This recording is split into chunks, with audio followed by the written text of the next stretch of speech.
Saudações, Goiás, 16 horas, eu tava na Dona Mãe, a gente tava celebrando a vida. Por milímetros, mas deu certo.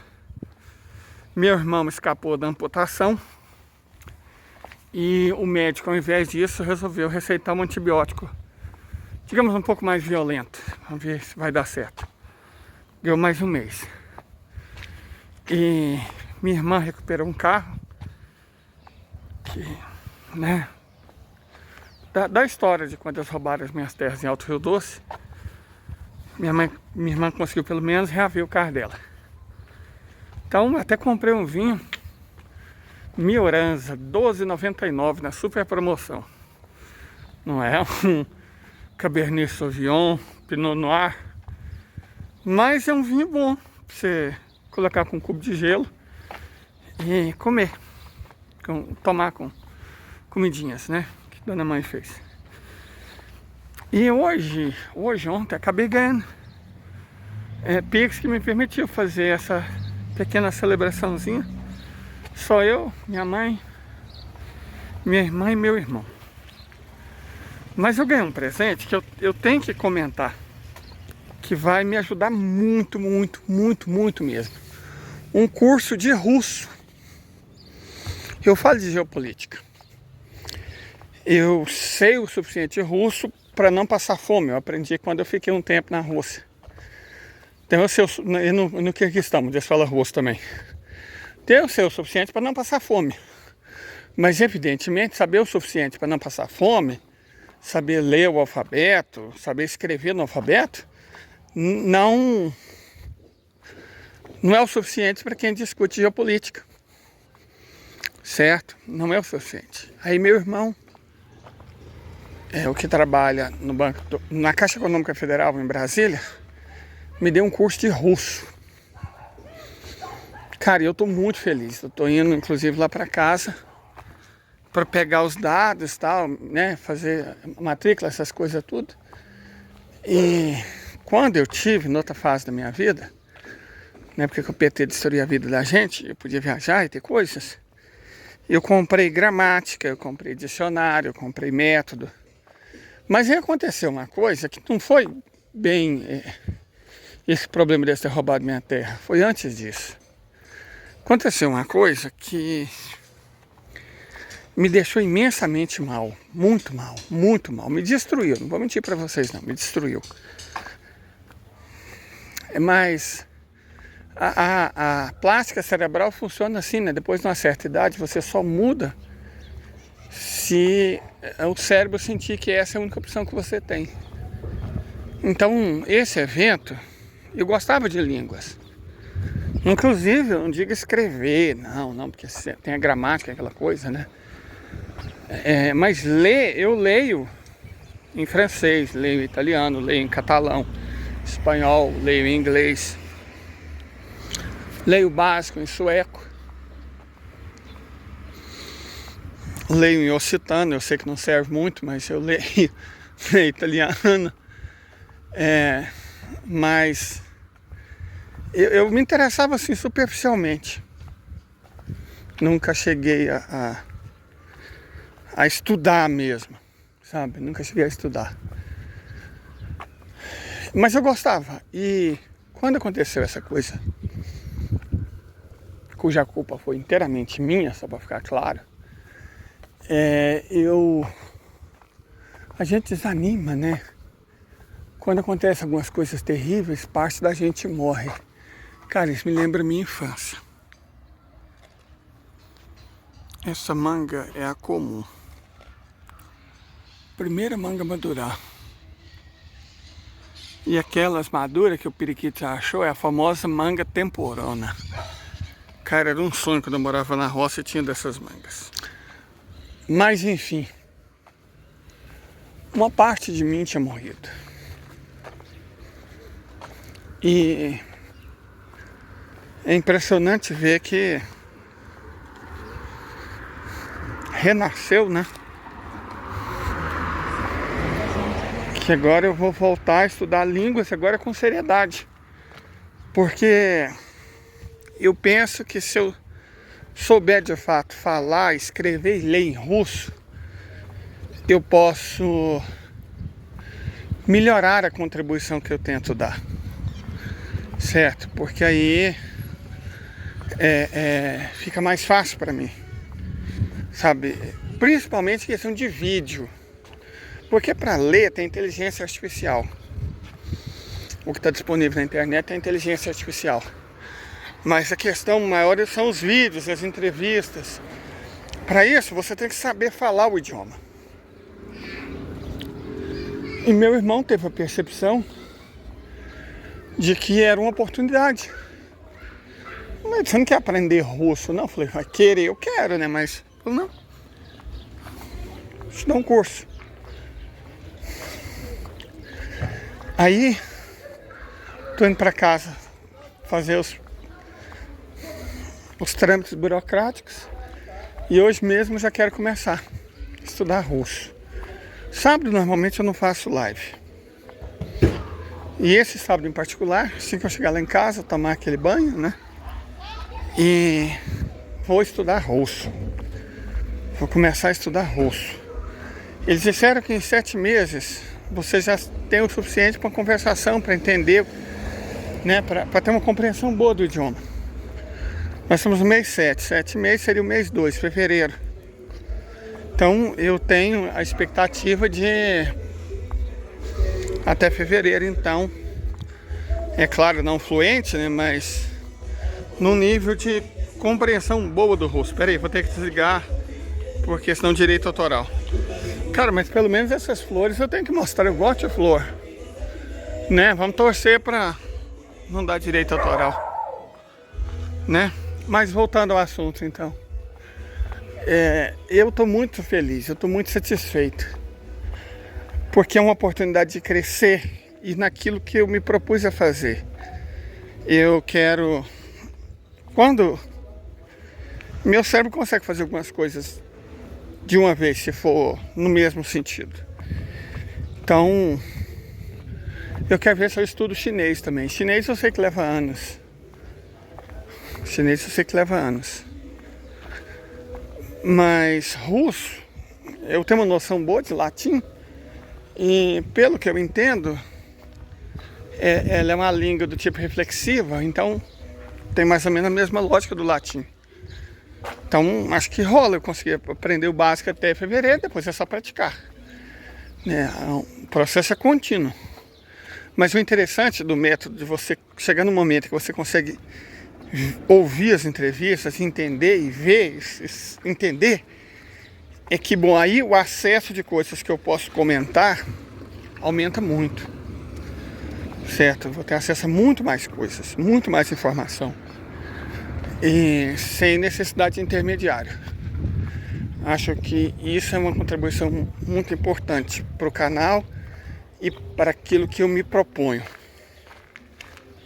certo? Então vai fazer diferença, eu acredito, eu saber russo, né? É sempre interessante saber a língua dos vencedores. Normalmente ela prevalece, né? Então vou aprender russo. Tô felizaço. Tô indo pra casa, sabe, com a alma leve. Claro que ainda tem, nós estamos em tempos difíceis, o Brasil inteiro, todas as pessoas, não tá fácil. E como eu relato todos os dias, nós estamos em guerra, o mundo está em guerra. E por mais que as coisas estejam nitidamente caminhando numa certa direção, mesmo que se chegue nesse local que está sendo previsto, né? Se chegue nisso que se prevê, não muda o fato de que vai ser doloroso. O povo brasileiro, de um modo geral, tá... Deixa eu dar um exemplo. Claro do que eu estou falando. Foram lançados 2 filmes. 2 filmes. Um de uma boneca e um de um cientista. Tá tendo maior hype em torno do filme de uma boneca. Essa boneca, ela, por muito tempo, ela acaba sendo um certo instrumento de opressão. Eu estava falando de Merleau-Ponty hoje de manhã, e Merleau-Ponty fala essa questão do corpo, né? Essa questão do corpo é importante. Foucault fala sobre isso, também sobre a questão do corpo. E eu não estou falando uma perspectiva lacradora, porque eu nem gosto de wokista. Não curto wokista, não sou fã de liberal. Todo mundo aqui me conhece, sabe disso. Não gosto de wokista nem de liberal. Então eu não estou falando uma perspectiva lacradora. Mas a questão do corpo próprio, e eu estou falando uma discussão de Merleau-Ponty, corpo próprio enquanto conceito de Merleau-Ponty. E também como conceito de Foucault, dominar os corpos. Nesse sentido, essa boneca que fizeram um filme, ela foi e ainda é usada como instrumento de dominação de corpo.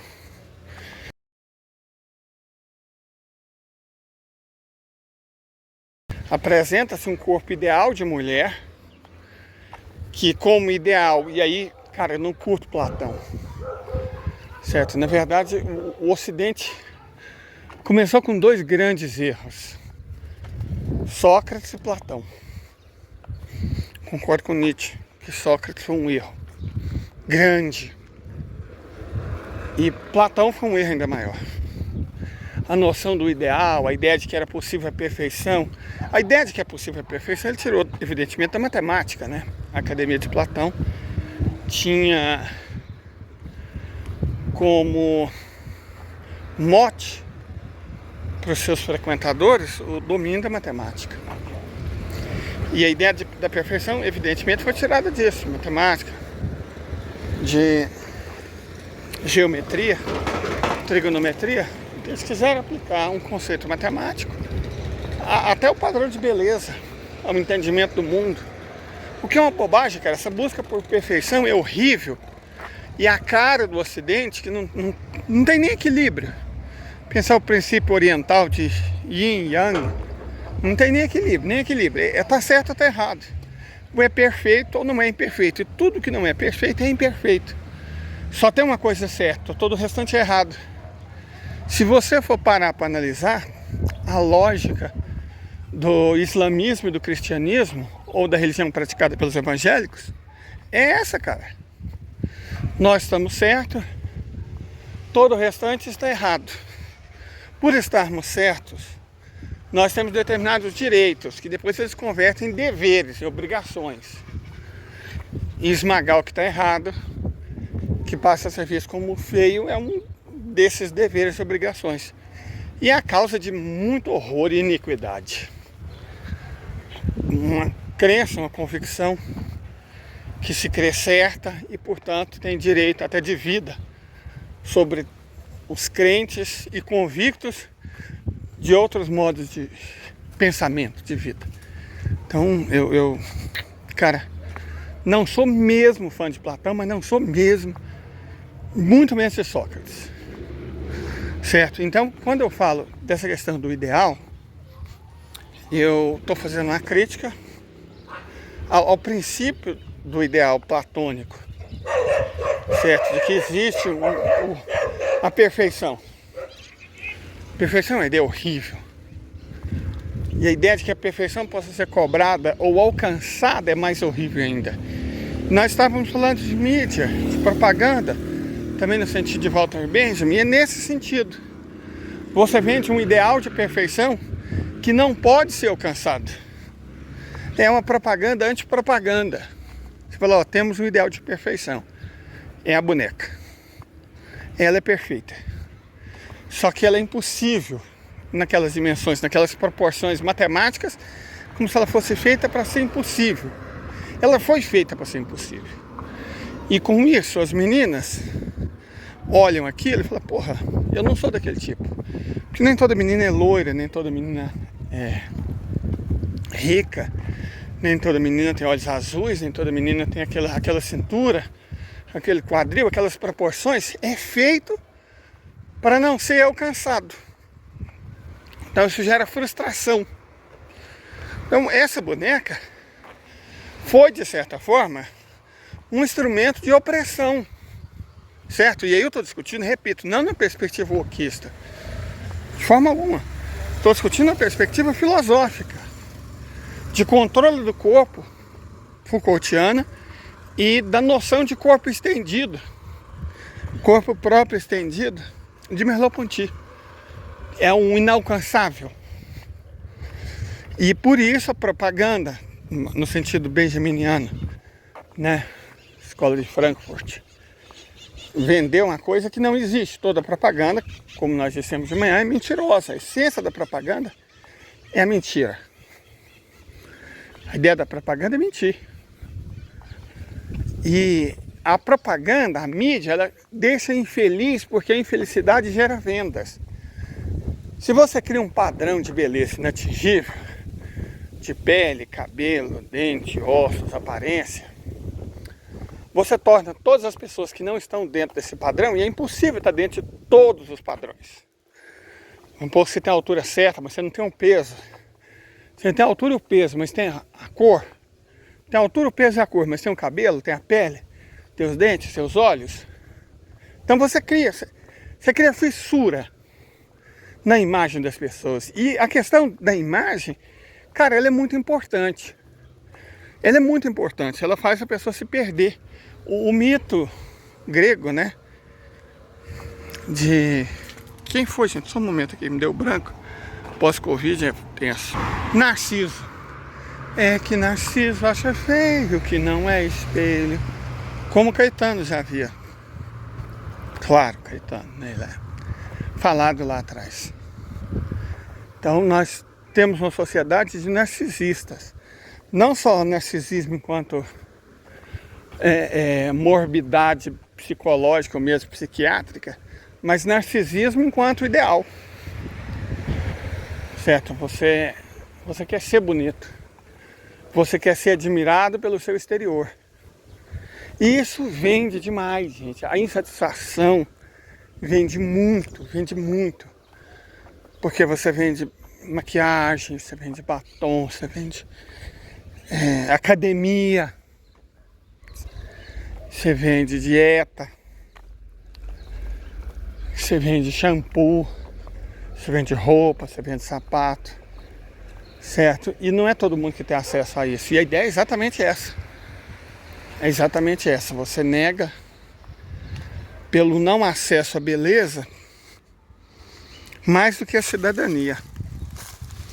A própria experiência de ser humano, as pessoas.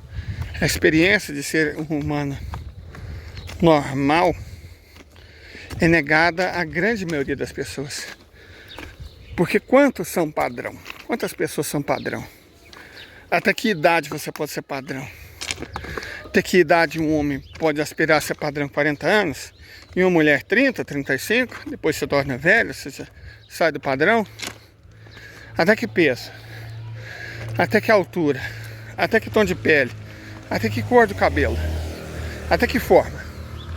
E essa boneca, cara, ela foi um instrumento de opressão. Reparo, não no sentido wokista. Eu acho que vocês já compreenderam o sentido que eu estou colocando. Por muito tempo. E aí aparecem os nossos irmãos, né?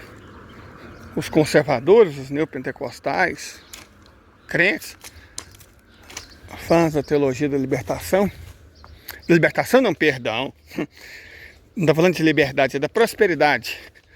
As pessoas que vendem a ideia calvinista de que se Deus gosta de você, você é rico e feliz. E se você não é rico e não é feliz, é porque Deus não gosta de você, talvez você vá até para o inferno. Cara, Calvino foi um dos seres humanos mais detestáveis e abjetos que talvez esse planeta já conheceu. Mas o Ocidente, ele produziu muita gente assim, não foi só Calvino. Marquês de Gobineau, o Adolf, o rei Leopoldo II da Bélgica, os reis católicos de Espanha. O Ocidente, Mises. O Ocidente produziu muita gente detestável, nossa senhora, mas muita gente absolutamente detestável foi produzida pelo Ocidente. Então, só mais um na fila do pão, né? O Calvino. Aí você pega todas essas pessoas supostamente religiosas, em vez de pegar a essência da mensagem, porque eles não são cristãos, né? Eles não estão preocupados com o Novo Testamento, não estão preocupados com o Evangelho, não estão preocupados com o Sermão da Montanha. Eles estão preocupados em obedecer leis específicas e obscuras do Velho Testamento, que eles escolhem em detrimento de outras. Está lá, proíbe 3 vezes na Bíblia, está escrito, que não pode comer carne e queijo na mesma refeição. Aí você ignora isso. Proíbe comer caranguejo, camarão, lagosta. Ignora isso. Proíbe comer fruta de uma árvore com menos de 5 anos, mas você ignora isso. Você proíbe plantar salsinha e cebolinha no mesmo canteirinho, mas você ignora isso. Você escolhe o que você vai seguir. Você faz é tipo um self-service, né? Esse povo que pratica essa religião, que leva o nome de cristianismo, mas não é mesmo cristianismo, eles fazem tipo um self-service, em que eles escolhem o que vão seguir e o que não vão seguir. E o que eles vão seguir normalmente é discurso de ódio, né? Submissão às mulheres, a misoginia, muita homofobia, muita transfobia. Você faz uma leitura totalmente equivocada da Bíblia, totalmente equivocada, mas com objetivos claros de validação de uma determinada moral. Você vê esses grupos religiosos que nunca falaram nada contra um genocida que, para tentar roubar $1 em cada vacina, deixou com que 700 mil pessoas morressem. Algumas amínguas sem ar. Isso, óbitos de imediato, né? Porque o pós-Covid, infartos, AVCs, que aconteceu depois, tirou a vida de pelo menos 500 milhões de pessoas. Então foi bem mais de 1 milhão de pessoas que perderam a vida por causa do miliciano, que não era incomodado por esses mesmos arautos da família dos bons costumes, que estão super preocupados com o filme exaltando uma boneca. E preocupados pelo jeito errado, né? Do tanto que ela serviu para oprimir corpos, o tanto que ela induz consumismo, o que ela representa do liberalismo mais tosco. Não, o discurso é moralista, gente. Todo moralista é sem moral. Todo moralista era hipócrita. Tinha um filósofo, líder religioso, que eu sigo, inclusive, palestino, chamado Jesus, que tinha verdadeiro asco de hipócrita, vendilhão do templo e moralista. Por isso que esse mesmo palestino quase nunca é citado nos cultos. Ele nunca está presente nos cultos. Quem está presente é o capeta, ele sempre está presente. Sempre está presente, ele tem que ser expulso. Toda a cerimônia tem que ser expulso. É o capeta e umas bobagens do Velho Testamento. Porque se você não é judeu, isso não faz sentido para você. Ou pelo menos não deveria fazer, né? Se você supostamente é cristão, sua preocupação deve ser a mensagem do Cristo, dos evangelhos. Mas essas pessoas não. Elas estão preocupadas com a mensagem de outra religião. E justificam o seu moralismo, a sua hipocrisia, com base nesses preceitos, que eles não compreendem. Tá, olha só como é que são as coisas. Hoje de manhã eu fui com a dona mãe. Nós tínhamos que comprar umas verdurinhas e banana. Que meu irmão toma esse antibiótico esquisito, o estômago vira uma das poucas coisas que ele consegue comer é banana. O médico obrigou ele a consumir whey e mais umas bebidas esquisitas, que é para ele não ficar desnutrido e ter proteína. Porque comida mesmo, ele quase não consegue comer. Mas banana ele consegue, então nós vamos comprar banana. E aí nós chegamos no exato momento em que eu estava comentando sobre um cliente, né? Um cliente antigo da frutariazinha de bairro. Ah, mas não sei quem, não apareceu mais lá. Agora ele só anda de caminhonetona, virou pastor. Cara, Aí o dono do estabelecimento, cheio de Deus, não sabia de que religião minha mãe e eu era, falou, não, a gente não sabe se é porque ele virou pastor. Minha mãe tacou na bucha, as pessoas idosas têm isso, né? Elas não guardam pau pra bater em cego. Minha irmã tacou na bucha, minha mãe tacou na bucha, falou, não, certeza que é porque ele virou pastor, sim. E aí todo mundo relaxou e falou, realmente, ele era pobre, igual nós todos aqui, mas agora, né, é isso, cara. Nada a ver com o que o Nazareno pregou, não foi por isso que Jesus foi preso. E não foi por isso que ele foi parar na cruz. Não foi por isso que ele deu a vida. Certo? E aí esse mesmo grupo tá lá preocupadíssimo com a boneca. Por que eu falo esse negócio da boneca? Porque tem outro filme, como eu disse no início, da minha tagarelice peripatética. Ironicamente, eu estou fazendo o que Platão recomendava, né? Devagar enquanto ando. Eu tendo a depressão. Não tenho depressão, mas eu tendo a ficar deprimido quando eu fico parado. Eu preciso estar fazendo alguma coisa e eu preciso andar de preferência. Aí eu me sinto bem. Se eu estiver fazendo alguma coisa, se eu estiver estudando, eu posso estar até jogando no computador, apesar de não ter jogo, mas eu não posso ficar parado. Minha mente, eu posso estar lendo, eu consigo ficar horas e horas lendo e o mundo acaba para mim. Estudando, transtorninho provavelmente. Mas o fato é que eu tenho que estar fazendo alguma coisa, minha mente, e mesmo que essa coisa não seja nada, igual pescar. O que é pescar? Você senta, fica às vezes horas e você não pensa em nada. Certo? E isso rola pra mim. O que não rola é uma sensação de vazio. Aquilo que Sartre chamou de náusea, né? Quando a gente sente que tem alguma coisa errada e a gente não está fazendo nada para melhorar as coisas. Então, eu estava falando desse esquema da boneca. E lá no começo eu falei, gente, mas tem 2 filmes. Qual que é o outro filme? Oppenheimer. Era esse filme que devia estar suscitando discussão. Porque a obra de Oppenheimer foi uma arma que matou 200 mil pessoas.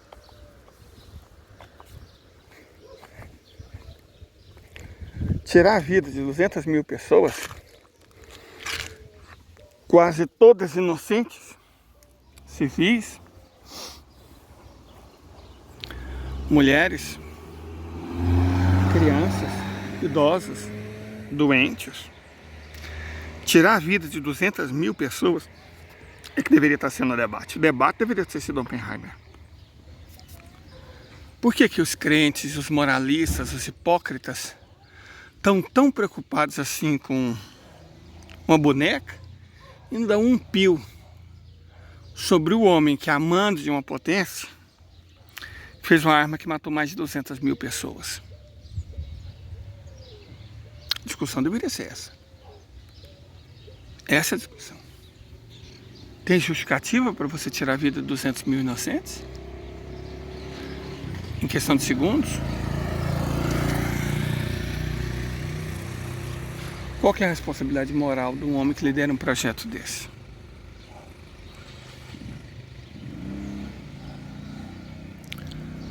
Pessoas mais sensíveis, gays inclusive, poetas antes dos gays. Carlos Drummond de Andrade fez um poema, né, A Rosa de Hiroshima, que um dos maiores artistas brasileiros, Ney Matogrosso, musicou. A rosa de Hiroshima, cega, telepática. Certo? A rosa muda, hereditária, a anti-rosa atômica. A gente deveria estar discutindo Carlos Drummond de Andrade. A gente deveria estar discutindo Ney Matogrosso. A gente deveria estar discutindo Nagasaki. É isso que a gente deveria estar discutindo. Essa é a moral que a gente tinha que estar discutindo. Essas vidas que nunca mais que a gente deveria estar discutindo. Não é um debate inócuo, tosco, moralista, raso, baixo, em torno de uma boneca. Uma boneca é só uma boneca. Preciosa. Uma vida é muito mais preciosa. 200 mil vidas são infinitamente mais preciosas do que uma boneca. Então é isso que deveria estar sendo discutido. Certo? É isso. É isso. A discussão deveria ser essa. Por que não é isso que estamos discutindo? Cadê os cristãos? Onde está o seu Deus agora? Onde está o seu Deus? Não sei se Deus chora, mas se nós formos criados à imagem e perfeição dele, e se nós choramos, Deus também fica triste. E eu não vejo como Deus não esteja decepcionado nesse momento, em que diante de duas possibilidades, o homem, o moralista, o suposto fiel dele, ao invés de estar discutindo Hiroshima e discutindo Nagasaki, o risco que a gente está correndo nesse exato momento, uma potência nuclear está em guerra. Duas potências nucleares estão em guerra, várias potências nucleares estão em guerra. Porque se a Rússia está em guerra contra a OTAN, bom, a França tem bomba atômica, o Reino Unido tem bomba atômica, não só os Estados Unidos. E aliados da Rússia, como China, Índia, também tem bomba atômica. Então a discussão deveria ser Oppenheimer. Não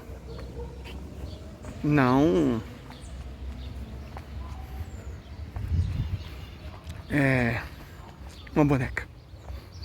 Uma boneca é só uma boneca. Você pode questionar o que a indústria quis com ela, o quanto a ideia de que era possível uma perfeição inalcançável fez mal para sucessivas gerações de mocinhas. Poderia estar discutindo isso. Mas a verdadeira discussão deveria ser Oppenheimer. O que ele fez, o que ele construiu e o que os Estados Unidos fizeram com aquilo que ele fez. Essa deveria ser a discussão. Qualquer outra discussão é imoral. Deus, olha o que ele fez. Olha que pôr do sol mais bonito, cara. Cidade poluída e feia como a minha fica bonita. E nos dotou de olhos. Eu não vejo como Deus fica triste com a boneca. Quem compra a boneca, quem vê filme baseado em boneca. Agora eu vejo como Deus fica deprimido, triste, desapontado. Deprimido não, desapontado. Com quem escolhe discutir boneca numa perspectiva moralista, ao invés de discutir a perspectiva moral de quem pega a fonte daquela estrela que está se pondo e transforma numa arma que mata 200 mil pessoas. O mundo está ao contrário e ninguém reparou.